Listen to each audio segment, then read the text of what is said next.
na lebih begah ke botol. Wali harta ni yatim, bapak nek, bapak ngenek, oh enalah. Jadi misi na bapak, yang bapak kelola harta ni yatim, kan harta ni miat. Kalau yatim lu mana bapak kau? Harta ni miat, harta ni banyak kelola. Mati ya, nyai yang kelola harta, nek. Hanane, hanane kabe. Hanane wasi, wasi. Mana wasi? Uri yang wasi le ya, dapur yang wasi le nek. Hana uri yang wasi, kaki wali am. Minum so harta gamang bimum, ya don bimum. Tengok jauh harta yatim. Ben beli juga mai. Ben jaga idon. Adon. Sebab jaga mak jaga. Mama jaga. Kampur. Mahmud mama muda. Iya. Jadi adun nah apa nah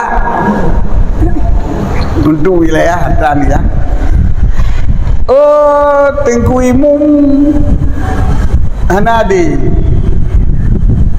nyo ataupun hangat teratur baitul mal hana kita jaga baitul mal bala baitul mal gue imum baitul mal kampung hana teratur baitul mal kaki urang ngadi lah kampungnya tengku yang gue imum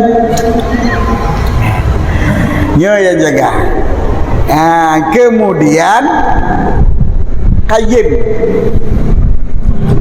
kayimnya orang yang gelantik oleh pemerintah, yang gelantik oleh Tengku Imum, orang yang berjaya oleh Tengku Imum, hai kita jaga dong, kita yatim.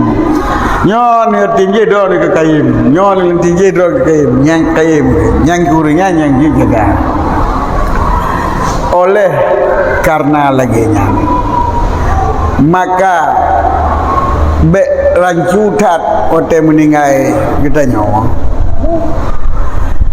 nyawa yang ban kawin yang golong balik anu nyawa manteng drone anu ni golong balik nyawa ka balik anu ka bebas nak kuliah salah ni nyawa benar ni pegat wasiat kisah nak pegat wasiat cuma atau ke dunia Tuhan. Sebab kebanyakan diambil alih lima lagu yatim dan diambil alih dunia Tuhan. Hanya yang imum hanya bukan boleh.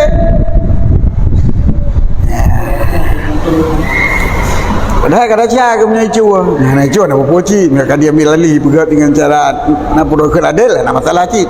Nya takut dalimi. Permasalahan ji baik dalimi ndri. Maka bila drone meninggal lu yang kelola harta ni lu mai ya nampak ke halam kok lebih mulai anak susah kali tepuk dah susah kai dalimi lemai ganyan mosi ganyan merak memang dalam hukum Islam sunat wasiatkan wajib. Tetapi untuk kemaslahatan maka pengharapan lu don yunani golong balik ni wasi aju hanan den malam ban tarik nafas kan buat belele kai kan ban tarik nafas pai khao dangen ban da penu kamu thung nangen pai le nafas thì có chứ mà mau cái biasa di nyoku nyosit lale mak pun percaya badu lale adun pun lale ado apa